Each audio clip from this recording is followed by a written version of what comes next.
Welcome back to the Technology Risk Podcast. Today, we are going inside the world of firewalls.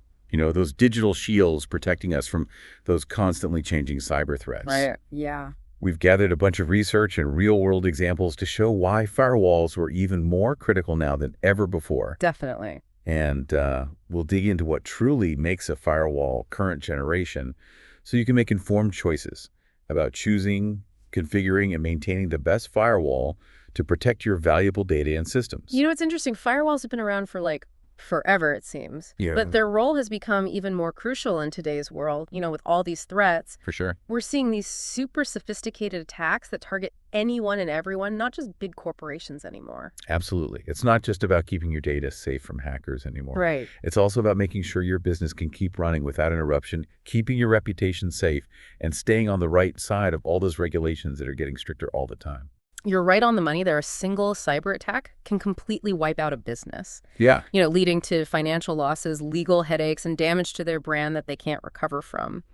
So for those listening who might be thinking, okay, I know firewalls are a big deal, but what is a firewall really, and why do I even need one? Let's break it down to the basics. Right, so picture a firewall like this, okay? It's a super picky security guard standing at the entrance to your network, you know? Okay. It checks every single piece of network traffic coming in and going out, decides what's allowed and what gets blocked based on these preset rules. It's your front line of defense, stopping unauthorized access and keeping those bad actors out. So it's kind of like a bouncer at a club, only letting in the people who are on the list. Right.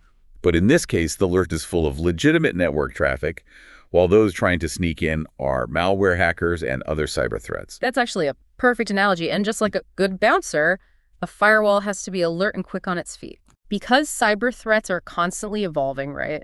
Your firewall has to be equipped to recognize and shut down the latest attacks. Speaking of those changing threats, we hear a lot about these outdated firewalls and the risks they bring. What exactly makes a firewall outdated, and why is it so risky to depend on one? Well, think of it this way. An outdated firewall is like trying to protect a medieval castle with bows and arrows against an army that has tanks and missiles. Oh, wow. The tools and tactics have totally changed, you know? What worked back then just won't cut it today. So those basic firewalls that some businesses might have installed years ago, are they like sitting ducks then? Yeah. Unable to handle the complex attacks we're seeing today? Unfortunately, that's often the case, yeah. Older firewalls, they might rely on simple packet filtering, which just looks at basic info like where network traffic is coming from and going to, but it doesn't dig any deeper. So they're like security guards who only check IDs but don't actually search bags or look inside vehicles for anything suspicious. Exactly. And in today's world, cybercriminals are using stealthy methods like encrypted malware and zero-day exploits. That level of security just isn't enough anymore. Zero-day exploits, those are the ones that exploit vulnerabilities that haven't even been discovered yet, right? Exactly. It's like a thief finding a secret backdoor that the homeowner didn't even know existed. That's a scary thought. Mm. And I imagine outdated firewalls also have trouble with the huge volume and complexity of network traffic we have today. Absolutely. With cloud computing, mobile devices, and the Internet of Things, all exploding networks are handling more data than ever.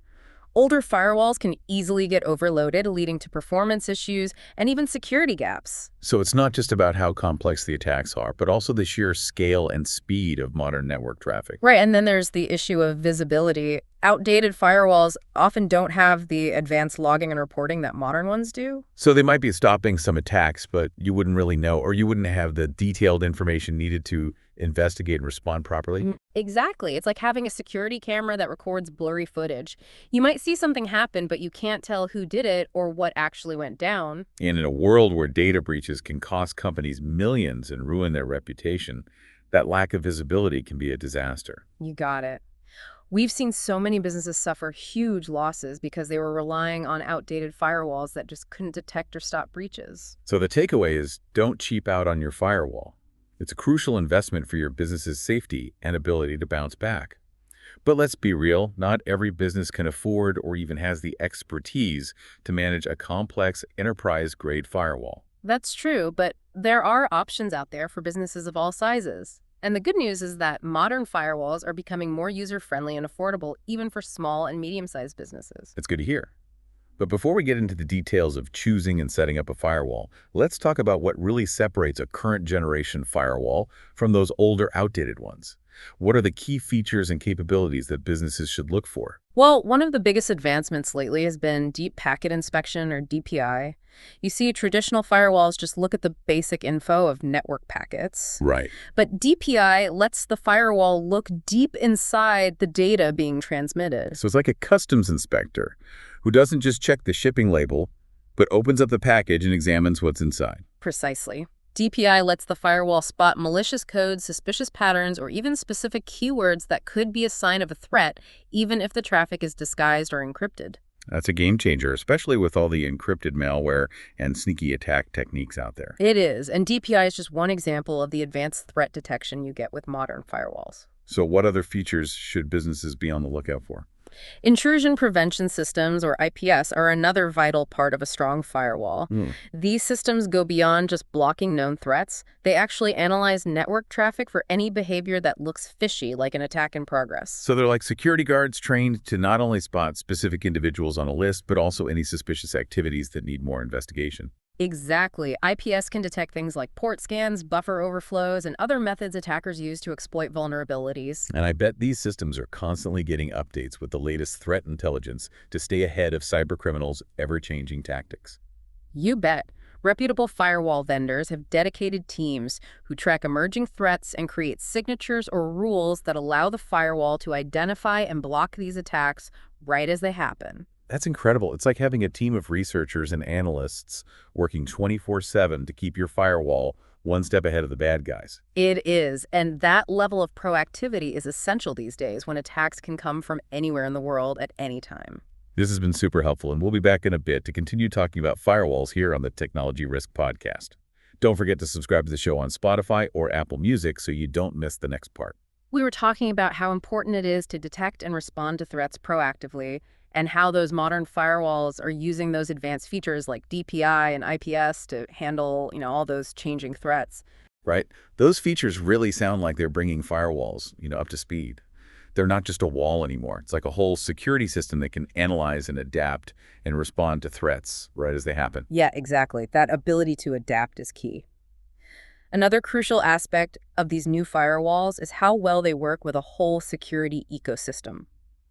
They're not just standalone devices anymore. They're part of a big, comprehensive security strategy. So it's not just about having a strong firewall, it's how that firewall works together with other security tools and technologies. Exactly. We're seeing this trend toward unified threat management, or UTM, where you've got multiple security functions all rolled into one platform. So instead of having separate things for antivirus, anti-spam, web filtering, and intrusion detection, you can manage all of that from one central firewall interface. Exactly. UTM makes security management simpler, reduces complexity, and makes things more efficient.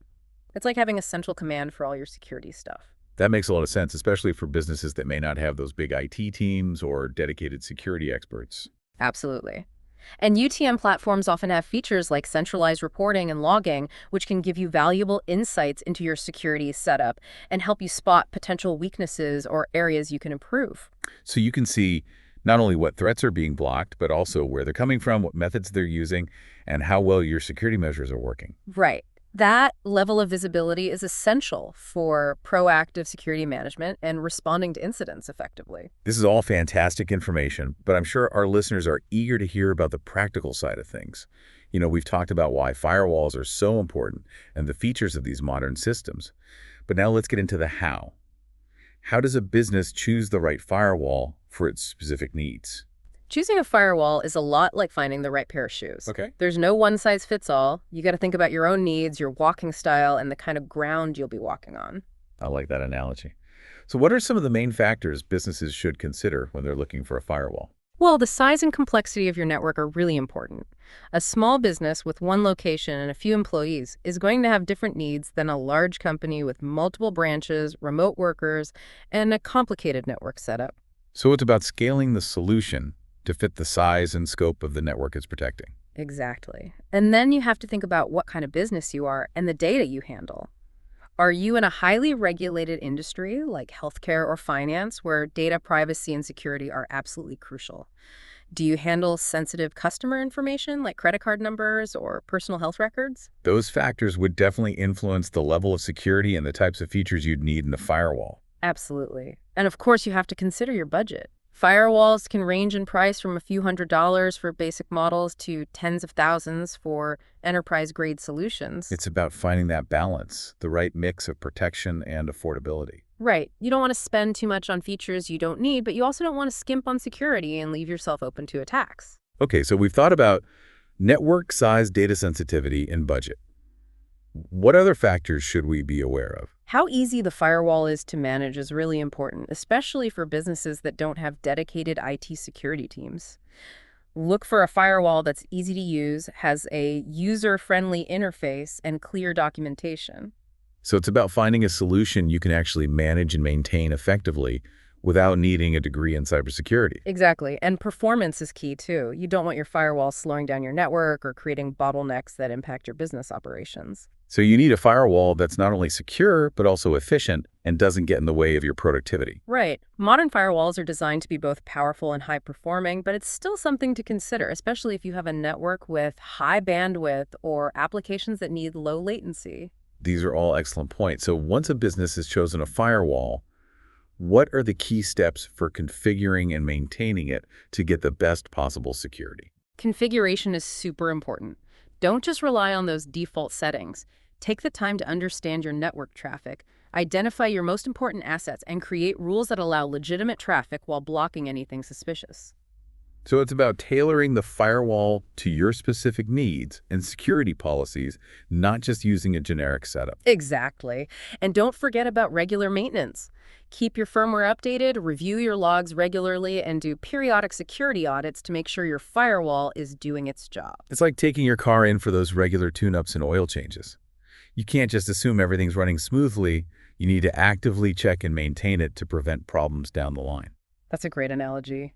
And speaking of real-world examples, let's talk about some cases where firewalls have really made a difference both in preventing breaches and in minimizing the damage when attacks do happen. I think our listeners would love to hear some real stories that bring these concepts to life. Can you share an example of a business that successfully stopped an attack thanks to a strong firewall? Absolutely. There was this regional law firm that had just invested in a next-generation firewall with all the bells and whistles, deep packet inspection, intrusion prevention, real-time threat intelligence, the whole 9 yards. It sounds like they were serious about security. They were, and it paid off big time. One day, they were targeted in a sophisticated ransomware attack. The attackers were trying to get into their network and encrypt their sensitive client files and then demand a huge ransom for the decryption key.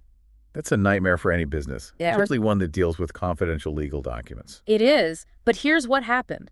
Their new firewall detected the attack early on. The intrusion prevention system spotted those suspicious patterns of activity and automatically blocked the malicious traffic before it could reach their important servers. Wow, so the firewall was like a digital shield, stopping the attack right in its tracks. Exactly. The law firm managed to avoid a potentially catastrophic data breach, and they were able to continue working without major disruption. That's a great outcome. It shows how valuable it is to invest in a modern, proactive firewall solution. It does, and it also shows that even small and medium-sized businesses can effectively protect themselves against those sophisticated attacks if they have the right security tools in place. That's an inspiring story, but I'm sure not all firewall stories have such happy endings. Yeah. Can you share an example where a business learned the hard way? What happens when they neglect their firewall? Unfortunately, yes. There was this small retail business that had been using the same basic firewall for years. They hadn't bothered to update the firmware or check the logs or invest in any extra security measures. So they were really taking a risk. They were. And eventually it caught up with them. They were hit with a data breach that exposed their customers' credit card information, names, addresses, security codes, the works. That's a devastating blow for any business, especially a small retailer that relies on customer trust and loyalty. It was. They got hit with lawsuits from angry customers, hefty fines from credit card companies, and a PR nightmare that damaged their reputation and drove customers away. That's a stark reminder of what's at stake when it comes to firewall security. It's not just about protecting data, it's about protecting your entire business, your customers, and your livelihood. Absolutely. And it really highlights how important it is to take a proactive and comprehensive approach to security instead of just crossing your fingers and hoping for the best. We've covered a lot of ground in this segment, from the evolution of firewalls to the importance of choosing the right solution and following those best practices. But I know some of our listeners might be feeling a bit overwhelmed with all this information. What are some practical steps they can take to start their firewall journey without feeling like they need to become cybersecurity experts overnight? That's a great question. Start with the basics. Take a look at your current firewall. Is it up to date? Does it have what you need to protect against those modern threats? If not, it might be time for an upgrade. So it's about taking stock of your current security situation and finding any gaps or weaknesses. Exactly. And then figure out your security goals. What are your most important assets to protect? What are your biggest security worries? Once you understand your needs and priorities, you can start researching different firewall solutions and find one that fits your requirements and your budget. So it's about having a strategy, not just buying the first firewall you see. Right. And don't be afraid to ask for help. There are a lot of reputable security consultants and managed service providers who can help you figure out what you need. Choose the right firewall and set it up properly. That's great advice. And once you've got a firewall in place, make sure you're following those best practices for configuring and maintaining it.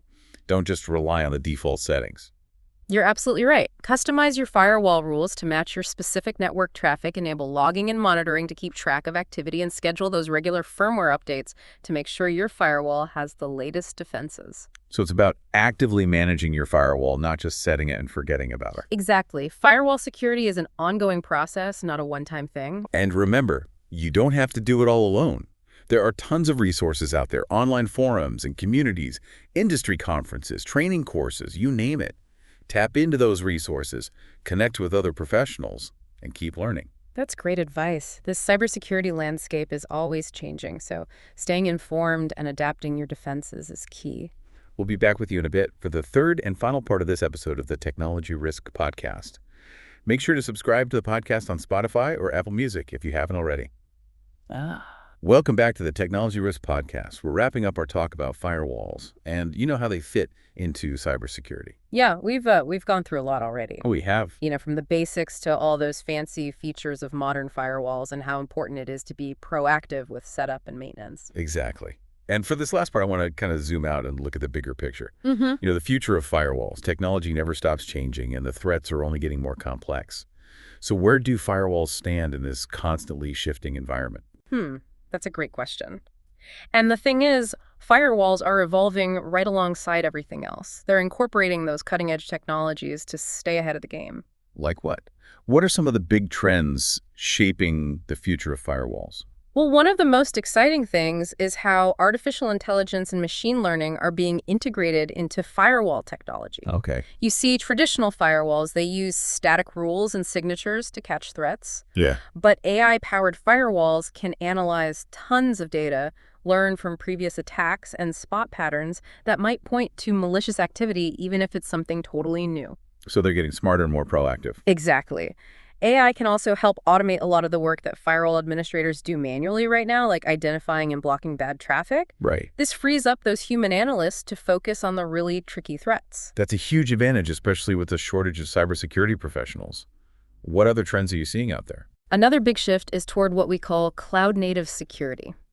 More and more businesses are moving their operations to the cloud, so firewalls have to adapt to provide seamless protection in these dynamic environments. We're seeing these cloud-native firewalls popping up that can integrate with cloud platforms, scale up or down as needed, and provide centralized management across different cloud environments. So it's all about making sure security keeps up with the move to the cloud. Absolutely. Cloud-native firewalls give you that flexibility, scalability, and easy management, which are crucial for businesses that are all in on cloud computing. What else is coming down the pipeline for firewalls? Well, there's this growing movement towards zero-trust architectures. You see, the traditional way of thinking about security assumes that everything inside the network is safe to trust. But zero trust flips that idea on its head. It says, hey, we're going to assume that any user, any device, any connection could be a threat. Okay, so you're basically getting rid of the idea of automatic trust and verifying every single access request, no matter where it comes from. You got it. Zero trust requires continuous verification of every user and device trying to access resources, no matter their location or network status. And firewalls play a huge role in enforcing those zero trust policies. They control access to different parts of the network, monitor traffic for anything suspicious, and enforce those authentication and authorization rules. So you're using firewalls not just as a barrier around your network, but also as a way to divide the network into sections and control access to sensitive data even within the organization. Right. And as we rely more and more on interconnected devices, the Internet of Things or IoT, the need for strong IoT security is growing like crazy. That's a critical area. IoT devices like smart thermostats, security cameras, industrial sensors, they often don't have the same security features as regular computers, which makes them vulnerable. Absolutely. And because these devices are often connected to important infrastructure or handle sensitive data, they can be a huge risk if they're compromised. That's why we're seeing firewalls evolve to include specific IoT security features. Can you give us an example of what that might look like? Sure. So in the future, firewalls will be able to identify and classify different types of IoT devices, monitor how they behave for anything unusual, and enforce specific security rules for each device or group of devices.